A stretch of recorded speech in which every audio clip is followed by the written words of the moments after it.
In the sun-drenched lands of Zubara, nestled between rolling golden dunes and the lush green banks of River Obilo, stood a kingdom unlike any other. The capital, Aquana, buzzed with life, the air heavy with the scent of roasted maize and shea. Butter, the rhythm of talking drums echoing through its narrow clay alleys. It was a place of storytellers, warriors, market women, and secrets. But at the heart of this kingdom sat a man beloved and feared by all, King Baraka. King Baraka was young for a ruler, but his wisdom stretched far beyond his years. He wore his crown lightly and walked among his people in disguise, for he believed a king who could not feel the dust beneath his feet would never understand those who lived in it. He was often seen at dawn wrapped in a faded brown wrapper, staff in hand, moving through crowds unnoticed. Only his most trusted guard, Malik, knew his whereabouts on those silent ventures. It was during one such twilight walk that fate twisted the threads of destiny. Obadal wandered into Arunwa, a modest quarter of the city where pots clanged and children played barefoot in red soil. As the orange sun dipped low, casting a golden hue over thatched rooftops, he passed a weather-worn compound where laughter rolled like thunder. Curious, he drew closer. Through the narrow crack of a wooden window, he saw them, 3 sisters seated on woven mats, their faces lit with mischief and moonlight.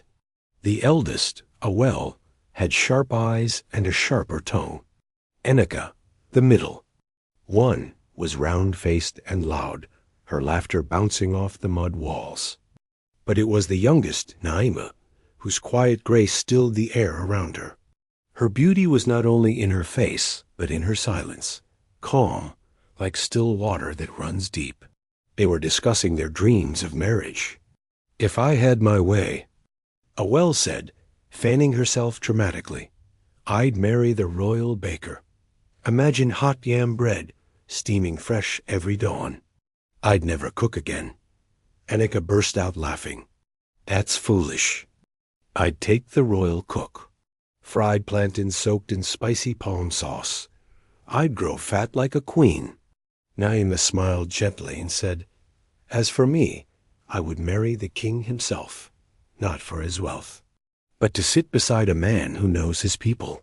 From the shadows, Baraka's heart stirred.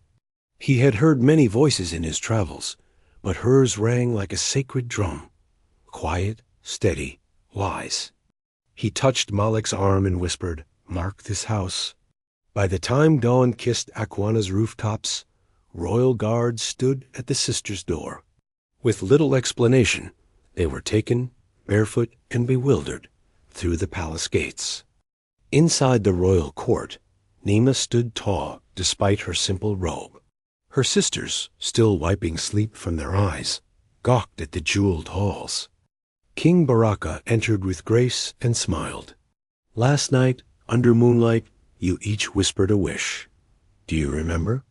The sisters froze, faces pale, but the king pressed on. "Naima," he said, eyes steady, "you wish to marry the king. And so?" "You shall." Awel and Enika fell to their knees, stammering. "We were joking, Majesty." "Please don't. But a wish is a seed," Baraka interrupted. "And today your seeds have grown. You shall marry the baker and cook. By sunset, 3 weddings were held." Naima's was an affair of dreams, golden veils, dancing masquerades, talking drums that sang through the night.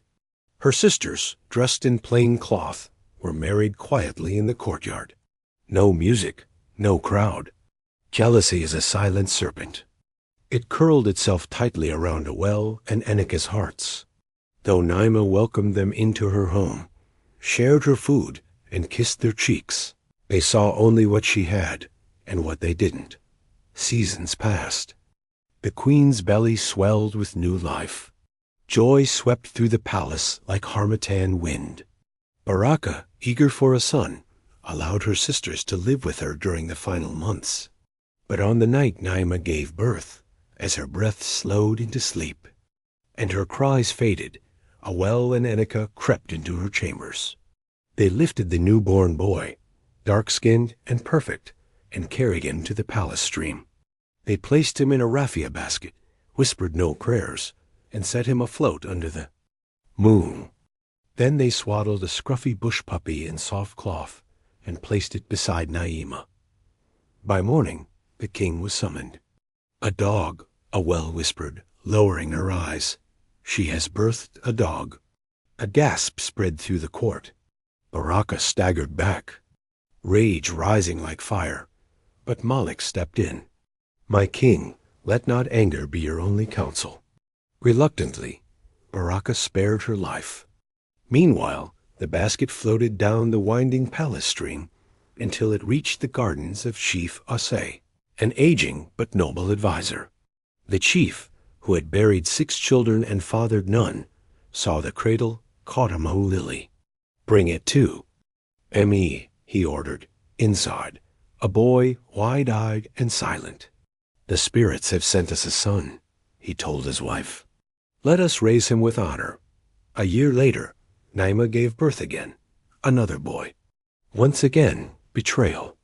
Once again, a baby taken. Once again, a lie, this time that she'd given birth to a stone. And the year after that, a daughter.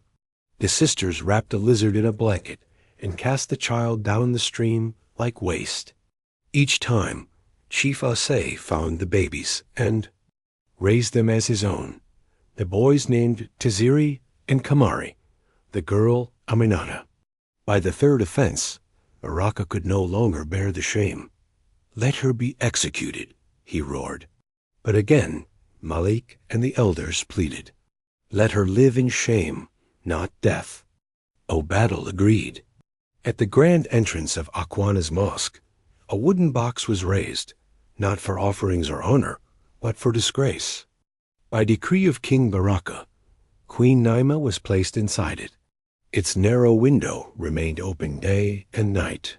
Dressed in torn rags, she sat still as stone, her back straight, her gaze lowered. Every man who came to pray was ordered to spit on her. Face, those who refused would suffer the same fate. Malik, the king's loyal guard, stood nearby, his heart heavy. But Baraka's command was clear, and even Malik could not undo it. From the shadows, Awel and Enika watched, smiles curling on their lips as their sister was humiliated. But as days passed, something unexpected began to happen. The people noticed how Naima never wept, never complained. Her silence was not weakness. It was strength. Women whispered to one another, "She sits like a queen still." Meanwhile, far from the city, in the countryside, Chief Osei and his wife raised the 3 royal children with love. The boys, Taziri and Kamari, grew strong and noble. Aminata, their sister, moved with quiet grace and sharp eyes that missed nothing. Though they believed they were the chief's children, their natural dignity and kindness spoke otherwise. Chief Osei spared no effort. He hired tutors to teach them reading, writing, counting, and debate. They learned history under the mango tree, practiced archery in the bush, and recited poetry at dusk. Aminata, especially, absorbed knowledge like the earth drinks rain. She played the balafon, carved wooden animals, and mastered the javelin. Her beauty grew with her mind, and everyone who met her knew she was destined for greatness. To reward their growth, Chief Osei bought a home beyond the hills, a wide estate surrounded by forest and wildlife. There, the children hunted antelope, swam in crystal pools, and laughed in freedom. Time passed like wind through grass. When the children reached adulthood, Chief Osei, now gray and weary, asked King Baraka to let him retire. The king agreed. "What do you ask in return?" the king said. "Nothing but your favor, my king," Osei replied. And with that, he stepped away from the palace forever. But peace does not stay forever. One day, Chief Osei passed away quietly. His wife followed soon after. The children buried them beneath the baobab tree with tears and song. Alone now, they chose to stay in the house their foster father had loved so dearly. One morning, as the sun baked the land, Tajiri and Kamari rode into the woods to hunt. Aminata remained behind, seated on the veranda in her soft wrapper. A knock came. An old traveler, wrapped in white and bent with age, asked gently, "May I pray here?"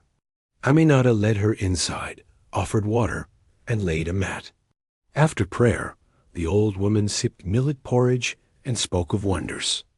"There is a tree," she said, "whose leaves sing when wind touches them, a fountain of golden water that never runs dry, and a bird that speaks truth like a griot." Aminata leaned forward, eyes wide. "Where can such things be found?" "Beyond the borders of this land," the woman whispered. "Follow the east road for 20 days. Then ask the first person you see." When her brothers returned, they found Aminata quiet, her eyes lost in thought. She told them everything. Tajiri, the elder, said, "I will go first." The next morning, he packed and prepared. Before he left, Aminata handed him a knife. "Keep this close," she said. "Each day, I will check the blade. If it stays clean, I'll know you live. If blood appears, I'll know you are gone." Tajiri rode for 20 days, past forests, rivers, and burning fields. At the foot of a tall mountain, he met a dervish.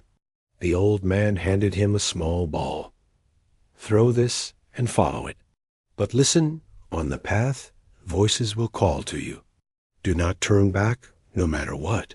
Tajiri nodded. He climbed. But halfway up, a voice like his mother's cried, "Tajiri, come back." Another voice whispered, "Turn around. They are lying to you." His heart trembled. He looked back. Instantly, he turned into stone. Back at home, Aminata checked the knife. Blood stained the blade. Her heart dropped. Kamari stood beside her. "I will go next," he said, fire in his eyes. He handed her a string of beads. "Pray with this. If one bead sticks, I'm gone." Kamari too rode for 20 days. He met the same dervish, received the same ball, and heard the same warning. But as he climbed, the whispers came. "It's a trap," they hissed. "Your sister betrayed you." Fear seized him. He reached for his sword, turned around, and turned to stone. At home, the bead stuck. Aminata knew. She wrapped her chest tight, disguised herself as a man, and set out. 20 days passed before she reached the mountain. The dervish saw her and frowned. "Many have come, all have failed. Are you strong enough?" She met his gaze. "I am the last of my line. I must be." He gave her the ball. "Use cotton to block the voices." Aminata did just that. She climbed, ignoring the cries and screams. When she reached the top, she seized the cage of the talking bird. "You belong to me now," she said. The bird blinked. "You have courage. I will serve you." She asked for the golden water. The bird led her to it. She filled her flask. Bend to the singing tree. She plucked a branch. "My brothers," she begged. "Can I save them?" The bird nodded. "Pour the golden water on the stones." She did. Tajiri and Kamari rose from the earth, confused, then joyous. They embraced, a fierce, breathless reunion of souls once sundered by misfortune. And then, without a word, they began their journey home, the path behind them silent, but the road ahead echoing with hope. They returned to the house that once echoed with laughter and learning, this time with the talking bird perched on Aminata's shoulder, the flask of golden water swinging at her waist, and the branch of the singing tree carefully bundled in her arms. The land had been quiet too long. Now, change was coming. The arrival of the bird, the tree, and the golden water spread through the surrounding regions like wildfire. People from distant lands, traders from Igala, pilgrims from Bennu, even. Mystics from the Saharan fringe journeyed to see the marvels for themselves. They gathered at the gates of the estate, pressing against fences, whispering awe-filled prayers at the sight of the glowing water, singing tree, and the mysterious talking bird whose voice danced in the wind like silk. The fame of these wonders grew so rapidly that even King Baraka, seated in the grandeur of his marble-floored palace, heard tales of 3 siblings living in the countryside who possessed things no man could explain. He grew curious, then captivated. One day, while on a hunting expedition near the outskirts of the city, King Baraka encountered Tagiri and Kamari in the forest. The 2 brothers moved like panthers, swift, quiet, precise. The king watched from a distance as Tajiri released a spear that struck down a gazelle in one clean motion. Kamari tracked and caught a fleeing boar bare-handed. Baraka was impressed. He rode forward and hailed them, and when they spoke, their poise, their speech, their noble bearing stirred something inside the king. "Come dine with me," he invited. "I want to hear your stories." That evening, seated around the royal fire pit, the king and the brothers exchanged tales of war, harvest, and wisdom. The king listened with rapt attention. These young men, raised far from courtly life, spoke with the grace and dignity of princes. "Where do you live?" Baraka asked. "In the old chief's house, east of the great baobab grove," Tajiri answered. "May I visit?" The king said, and the brothers nodded. When Aminata heard the king was coming, she rushed to the talking bird. "What shall I do?" she asked. "Serve him a dish," the bird said, "of cucumbers stuffed with pearls." Aminata blinked. "Pearls?" "Yes. Dig beneath the stone by the singing tree." She obeyed. Beneath that stone was a small wooden box, filled to the brim with round white pearls glowing faintly in the dusk light. She smiled. When King Baraka arrived, he was led through a compound surrounded by lush green, with banana trees swaying gently in the wind and the scent of hibiscus in the air. But what captured his attention was the golden water, sparkling under the sun like melted treasure. "What a fountain!" he gasped. "Where does the water come from?" "We do not know," Aminata replied, bowing. "We only poured a flaskful, and it multiplied." The king leaned over the edge, dipping his fingers in the water, feeling its strange warmth. Purity. No spring? No pipe? Impossible. Then the sounds reached him. Not birds, not flutes, but voices, melodies, harmonies, singing without singers. He turned. "Musicians? Where are they hiding?" "Come closer," Aminata said. As he stepped near the large, twisting tree in the center of the garden, the sound became clearer. Words in ancient tongues, harmonies so perfect they lifted the soul. "It's the tree?" Baraka whispered. "The singing tree," she replied. "It sings day and night." "How?" "That tale is long, sire," she said, "but I shall tell it if you are willing to listen." The king smiled. "I have never felt so awake. Lead me to the house." Inside, a feast awaited him. Fresh tilapia grilled with okra, jollof rice wrapped in banana leaves, and at the center of the table, a steaming dish of cucumbers. Obadal took one and bit in.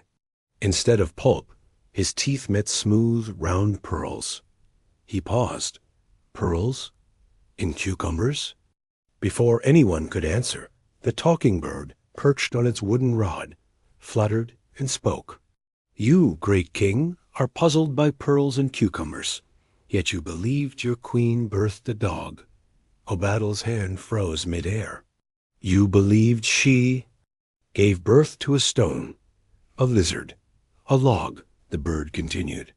"All because her sister said so." The king's face paled. "What are you saying?" "These children," the bird declared, "are hers. The ones you cast away, raised by a chief who died without revealing the truth." The air grew still. Tajiri and Kamari turned their eyes to the king. Aminata placed her hand gently on the bird's cage. Obadal's lips parted. "My children?" "Yes," the bird said. "The queen lives, disgraced at your mosque gates. She is innocent. These are her children." Tears welled in the king's eyes. He stood, his knees trembling. He looked at the three faces before him, strong, intelligent, noble, and suddenly he saw her in all of them. "Naima." "Forgive me," he whispered. And then, as quickly as he had arrived, King Baraka turned and fled, back toward the city, back to the woman he had wronged. The sun had barely risen the next morning when King Baraka, dressed in the royal robe of blue and gold, galloped through the palace gates. Dust flew behind him. His eyes were wild with urgency. "Bring the Grand Vizier," he commanded. "Gather the court." Within the hour, the royal hall was filled. He pointed at the guards. "Summon Queen Naima's sisters." In chains. Awel and Eneka were dragged before him, trembling. Their pride had melted into fear. "Speak the truth," the king said, "or face the wrath of your lies." They broke quickly. Tears streaming, voices shaking, they confessed it all. The jealousy, the false births, the betrayal. The court gasped. King Baraka's jaw clenched. Let them be banished from the land. May they live among the wild hyenas of the north. Then the king turned to his vizier. "Prepare my caravan. We ride to the mosque." The sun burned low in the sky. Crowds began to gather outside the grand mosque as word spread. The king himself was coming, and not in pride, but in penance. Queen Naima still sat in her wooden box, cloaked in rags, her dignity intact despite years of shame. She did not raise her head when the drums stopped. She did not flinch when the royal trumpets fell silent, but she knew. Footsteps echoed through the courtyard. A hush swept over the crowd as King Baraka, dressed in royal white, without crown or sword, walked alone toward the woman he had once loved and wronged. He stopped before her. The guards made way.